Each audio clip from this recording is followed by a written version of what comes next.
Fala, meus queridos, tudo bem? Estamos em mais uma aula de termologia e olha, essa aula e as próximas duas vai ser cada uma bem rapidinha, mas elas vão ser muito gostosas, porque é um assunto que eu gosto muito.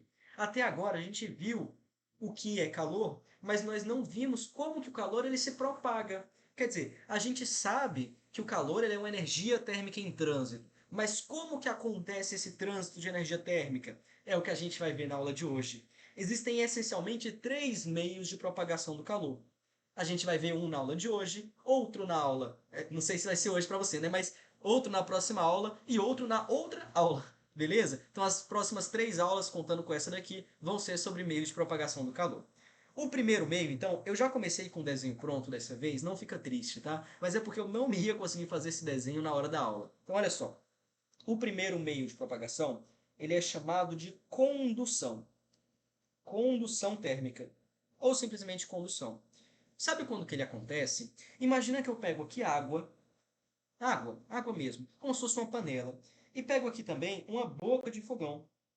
No que eu pego a boca de fogão e aciono ela, começa a sair aqui a chama e, portanto, eu começo a aquecer a água.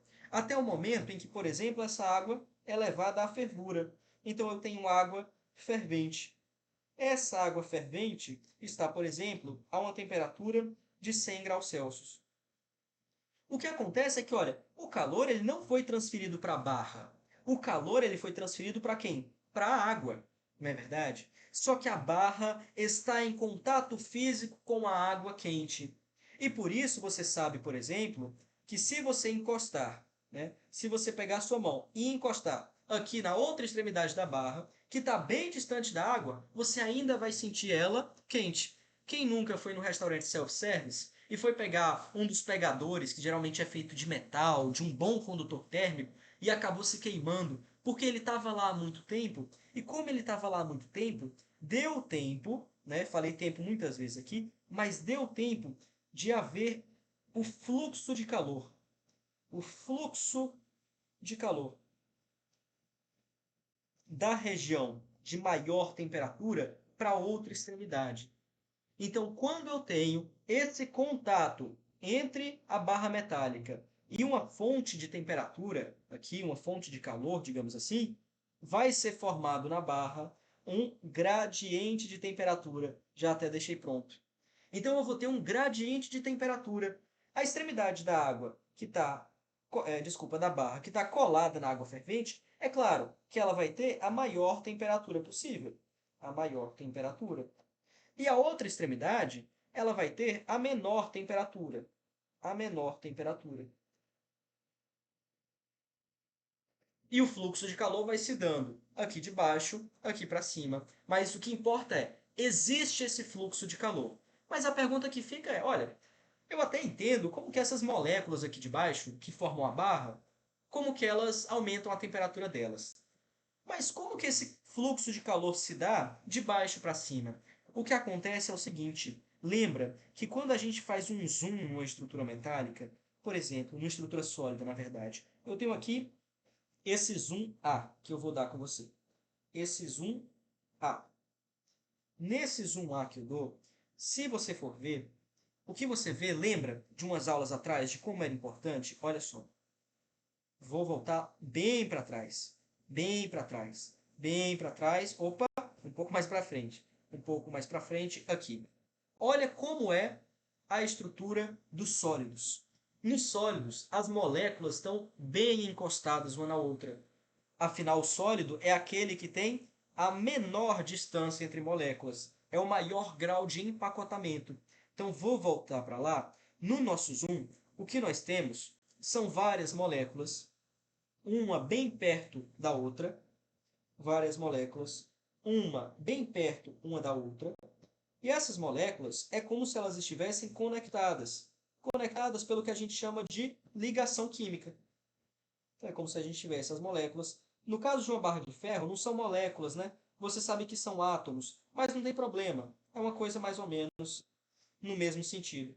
Então você tem várias moléculas, uma conectada à outra, e o que acontece é que nessa extremidade de baixo, a temperatura vai aumentar. No que a temperatura aumenta, lembra que a temperatura em grau de agitação. As moléculas aqui de baixo, então, elas vão ficar muito agitadas. Só que essas moléculas que estão na barra, elas estão conectadas com as suas vizinhas.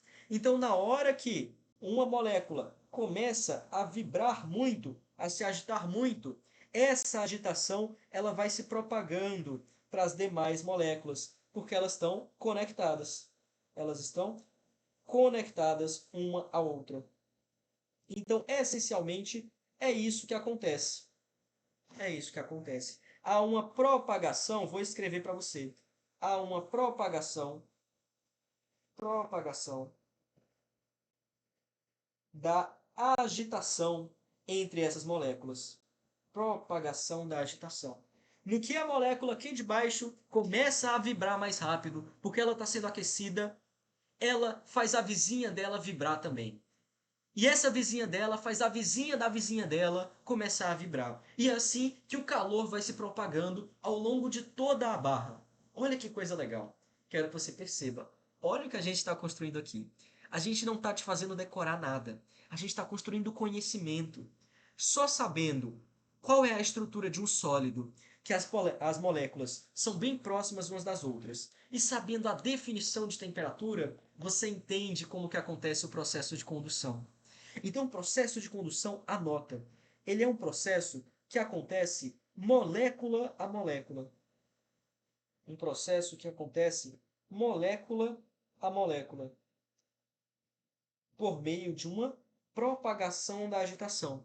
Mas se ele acontece de molécula a molécula, quer dizer que ele é mais intenso nos sólidos. Então, esse processo ele acontece de forma mais intensa nos sólidos. Por que nos sólidos, Caio? Porque é nos sólidos que as moléculas estão mais perto uma da outra. Se elas estão mais perto, quando uma vibra, a outra vai pegar essa vibração junto muito mais fácil. Se elas estão mais longe umas das outras, aí é mais difícil de fazer essa transferência da agitação, da vibração. Entendeu? Então por isso que ela é mais intensa nos sólidos. Beleza? Tanto é que a gente diz, por exemplo, isso daqui não é uma característica, né? É só uma, como que eu posso dizer, uma informação extra para você. Os metais, nós dizemos que eles são bons condutores de calor. Então eu vou dizer assim, por exemplo, os metais, informação extra, né? Os metais são bons condutores de calor. Bons condutores. Condutores de calor. Olha que coisa legal. Por quê? Porque nos metais você vai ver a teoria do mar de elétrons. Os átomos estão muito perto uns dos outros. E aí o calor, por condução, ele se propaga muito mais facilmente. Pode ser? Então é isso. A condução é um processo de propagação do calor que acontece molécula a molécula, é mais intensa nos sólidos, o que não quer dizer que não acontece nos outros estados físicos, e, bem, é isso que eu tinha para falar para vocês hoje. Um exemplo de condução, então, que eu falei para vocês, é justamente isso, o exemplo da barra sólida que você coloca na água fervente. Quando você está no self-service, vai pegar alguma coisa de alumínio, você se queima se estiver muito quente, tá bom? Então é isso. Outra coisa que você deve ter percebido, por exemplo, quando você pega comida quente, uma panela de comida quente, e deixa uma colher metálica lá dentro, quando você vai pegar a comida, mesmo esquema, você se queima, porque a colher ela aqueceu por condução. E ela aqueceu muito porque ela é um metal, e metais são bons condutores de calor, eles aquecem bem rapidamente, beleza? Então esse é o primeiro método de propagação do calor. Na próxima aula a gente vê o segundo e depois terminamos com o terceiro. Valeu, pessoal, até